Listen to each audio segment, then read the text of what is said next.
안녕하십니까 탭세신의 김태입니다.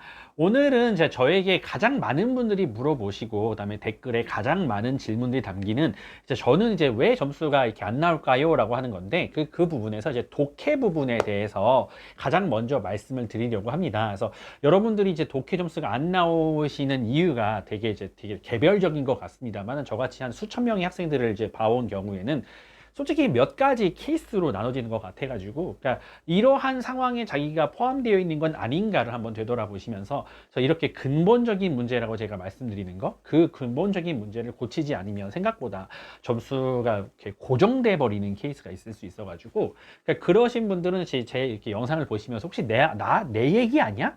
이렇게 생각이 드신다면 여러분들은 정말 이걸 고치셔야지만 점수가 잘 나올 것 같습니다. 자, 제일 첫 번째 가장 흔한 유형인데요.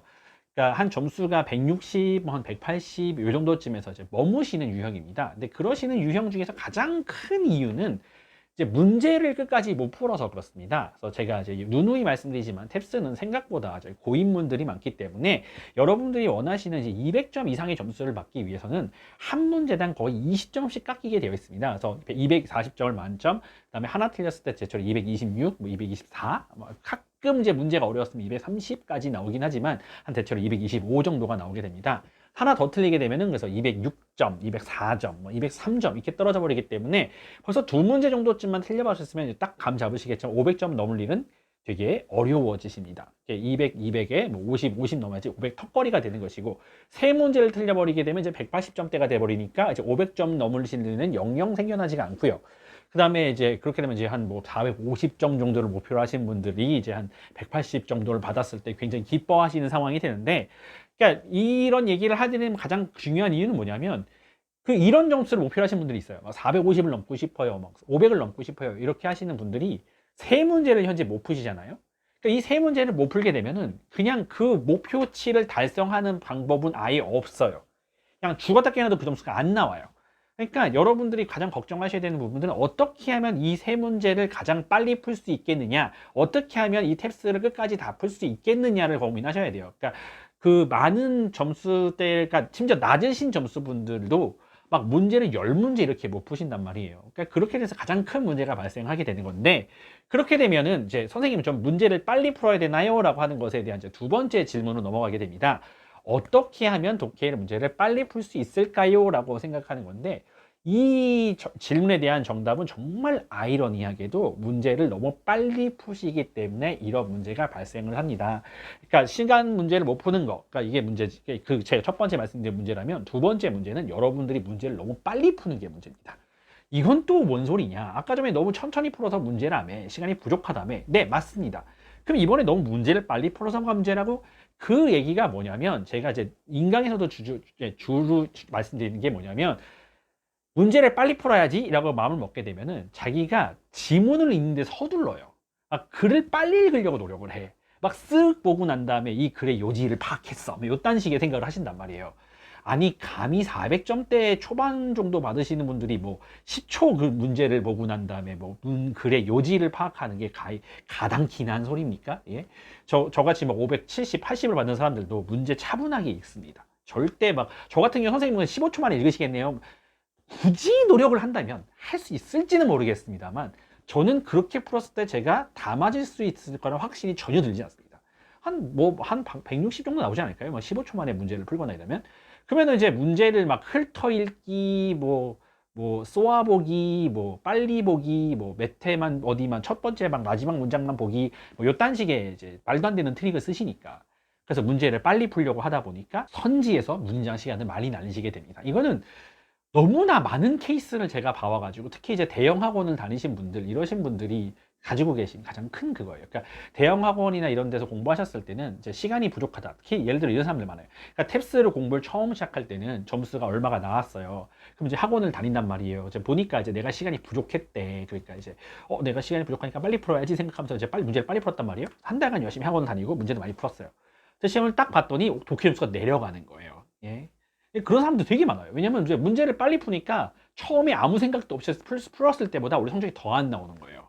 그러니까 그러신 경우에 해당되시는 케이스가 제 학생들 중에 절반이 넘습니다. 그러니까 첫 번째 뭐 시간이 부족해서 안 되는데 그 시간이 부족한 문제를 대충 빨리 푸느라 걱정하는 거예요. 그러면 이거에 대한 결론은 무슨 말이냐? 문제 지문을 읽는 데에는 생각보다 긴 시간을 사용하셔도 됩니다. 그러니까 자기가 문제를 푸실 때 지금 제 영상을 보고 제일 먼저 해야 할 행동은 독해 문제를 풀 때 지문을 읽을 때 몇 초가 걸리는지 초시계를 재보는 거예요. 그래서 내가 처음부터 이렇게 찍 읽어요. 난 다 읽었다. 그다음 초시계를 딱 보세요.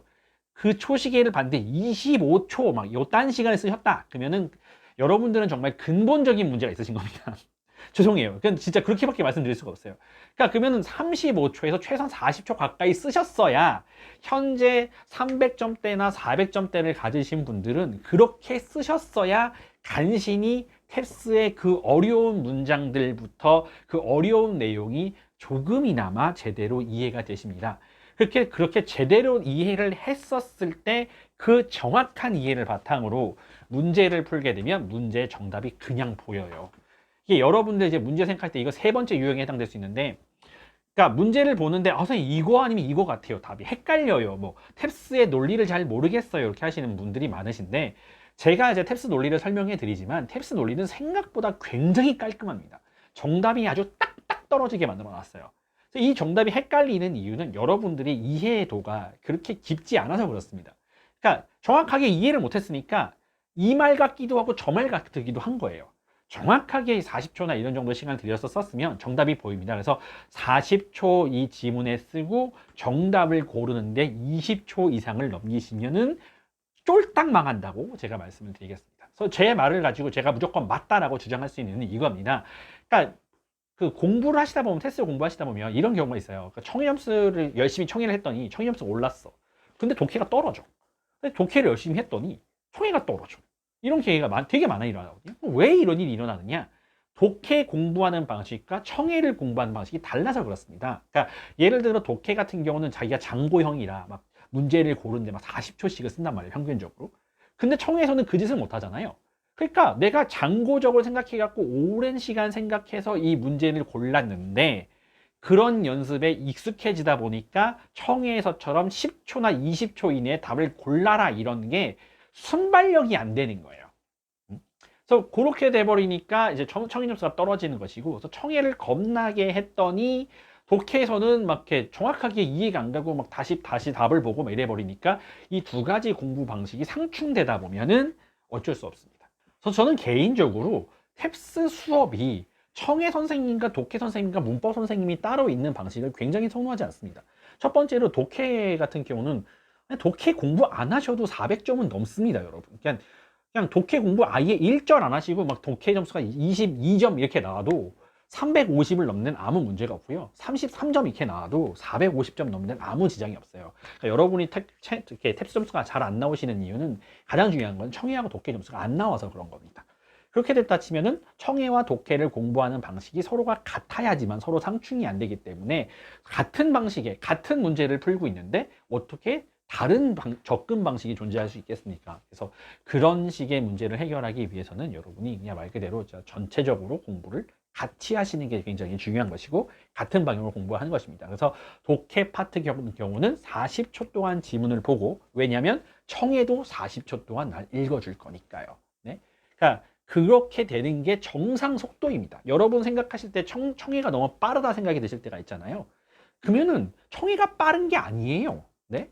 왜냐하면 여러분은 독해 읽으실 때 그보다 더 빠른 속도로 읽고 계시는 거예요. 그럼 말이 됩니까? 아니, 청해도 그걸 빨라요 하시는데 독해를 그보다 빨리 읽는데 정확하게 해석이 될 리가 없죠. 그죠? 그러니까 절대로 독해는 슬로우 다운 하세요. 슬로우 다운 하시는데 지금 어서 빨리 해야 된다? 선지 고를 때 20초를 넘기시면 안 됩니다.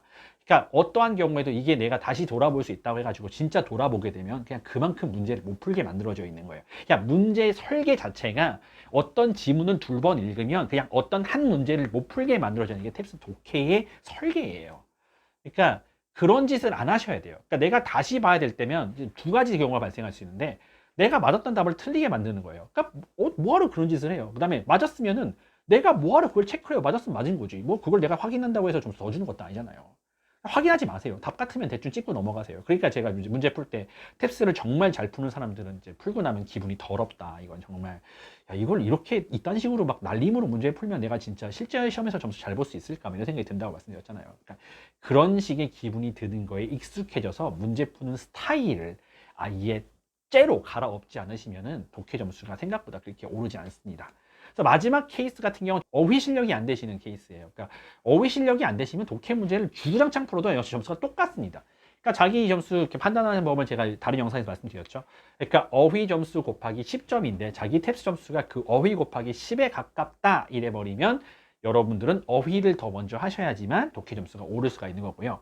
근데 어휘 점수는 뭐 예를 들어 45점인데 탭스 점수가 310점이다. 이럴 때는 여러분은 아까 전에 제가 말씀드렸던 다른 부분에 근본적인 문제가 있는 케이스입니다. 그래서 그 문제들만 해결을 하셨을 때 여러분들은 정말 점수가 되게 크게 오르시는 걸 볼 수 있어요. 특히 독해 같은 경우는 한 3문제 더 맞아버리면 거의 50점 정도 상승이 있습니다. 그러니까 생각보다 내가 160점을 받으신다 그럼 많이 틀리시는 거 아니에요. 그러니까 160이면 한 6문제 5문제 정도 틀리시는 거, 6개 정도 틀리시는 건데 그럼 5문제나 6개 문제 정도 틀리고 계시는 상황에서 내가 3문제를 못 풀었다 치면은 이 3문제를 다 맞아버리면 그냥 그대로 그냥 180 받으시는 거예요. 그냥 독해에서만. 그런 식으로 점수가 진짜 폭발적으로 상승하는 게 독해이기 때문에 짧은 시간 안에 같은 한 달이나 뭐 같은 5시간을 공부한다 치면 그 독해 공부를 할 필요가 전혀 없는 거죠. 독해 공부는 언제 하는 거냐면 내가 500일 넘었는데 530 받고 싶을 때 그 문법 문제에 10점이 아쉬워서 문법을 공부하시는 거지 뭐 다를 때 공부하는 게 아니에요. 그러니까 그거는 진짜 전혀 공부 안 하셔도 돼요. 아시겠죠? 그래갖고 이제 이러한 이제 근본적인 문제를 가지고 계신 분들이 그러니까 이 영상을 보고 자기가 무엇을 잘못하신지를 깨달으시고 난 다음에 그 문제를 고치시려고 노력을 하시는 게 영어 공부를 진짜 100시간 더 하시는 것보다 훨씬 더 중요합니다.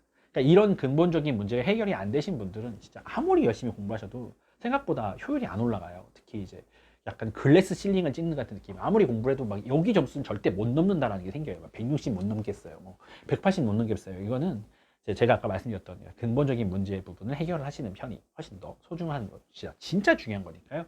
꼭 여러분들께서 이제 이걸 깨달으셨으면 좋겠습니다. 그래서 이런 식으로 자기가 무엇을 잘못하고 있는지에 대해서 제가 뭐 청해 부분이라던가 이런 식으로 이렇게 시리즈별로 작성을 할 예정이니까요.